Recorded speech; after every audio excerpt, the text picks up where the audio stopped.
Assalamu alaikum. Hope everyone enjoying the blessed month of Ramadan. Bismillahir Rahmanir Rahim.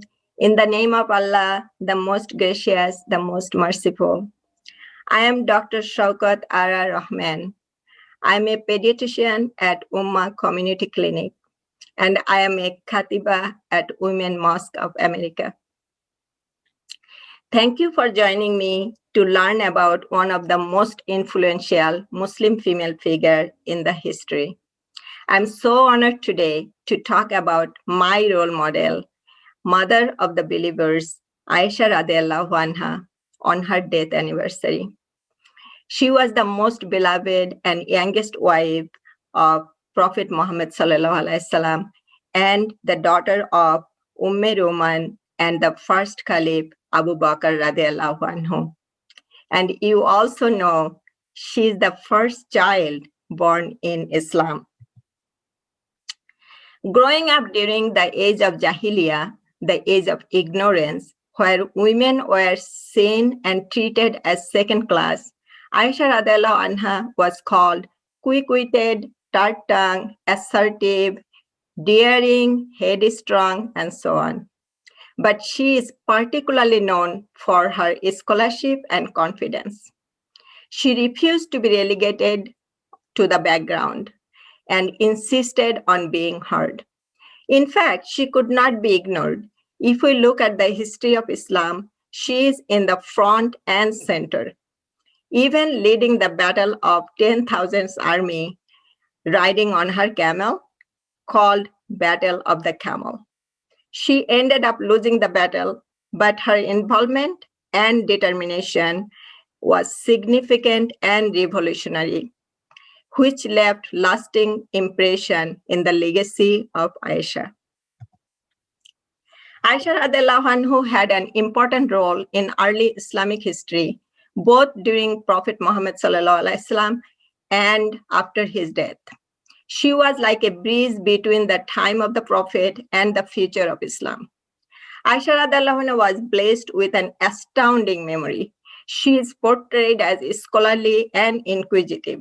She contributed to the spread of Muhammad's messages and served the Muslim community for 44 years after his death. She is also known for narrating 2,210 hadiths, not just on the matters related to Muhammad's life, but also on topics such as inheritance, pilgrimage, and eschatology. In fact, 1/4 of the Sharia law is based on her hadith. As such, she was one of the most prolific hadith narrators.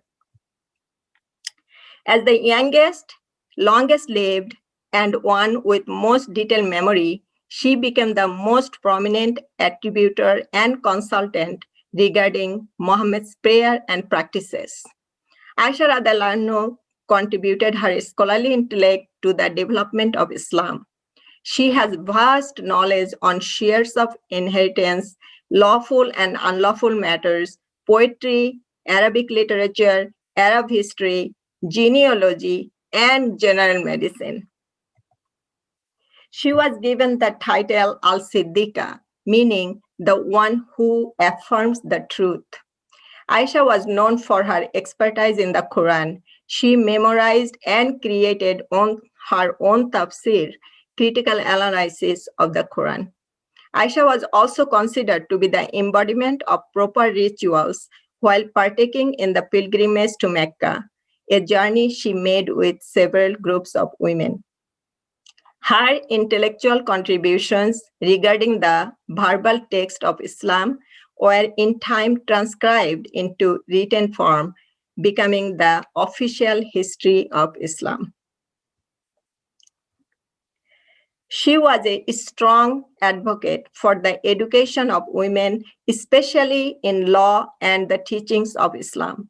She established the first madrasa, Muslim school, for children and women in her home. She discussed the rights of women and encouraged equality and power of women. She promoted leadership and responsibility of Muslim women beyond the household. Aisha was a prominent figure in politics, which allowed her to actively subvert the role of women. Her relationship was with Muhammad sallallahu alaihi wasallam was very loving. They had a strong intellectual and loving relationship. Some relate that Muhammad built Aisha's apartment so that her door opened directly into the mosque, and that she was the only woman with whom Muhammad sallallahu alaihi wasallam received revelations.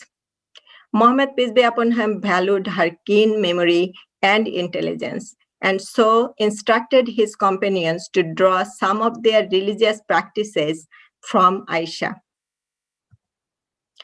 Muhammad, peace be upon him, said, if the knowledge of Aisha were to be gathered up and compared to the knowledge of all the other wives of the Prophet and all the other women of that time, Aisha's knowledge would be greater.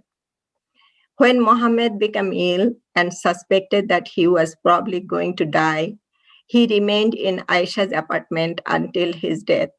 His last breath was taken as he lay in the arms of Aisha radiallahu anha, his most beloved wife. As Quran stated, Prophet's surviving wives could never marry again, and they are known to be the mother of the believers. Aisha had no children of her own, but she cared for many children, and some of her students became great scholars in Islam. Aisha radiallahu anhu died at her home in Medina on 17th Ramadan. She was 67 years old. May Allah grant her highest place in heaven. Aisha radiallahu anha's life was so full of irony, precisely because she could not be pigeonholed and could not be cast in a stereotypically feminine role.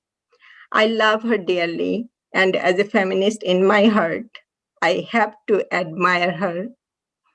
Aisha is a phenomenal role model for women today. This 7th century fierce and fearless women, whom I suspect would be utterly at hope in this century and centuries to come. Salam, and may Allah bless you all.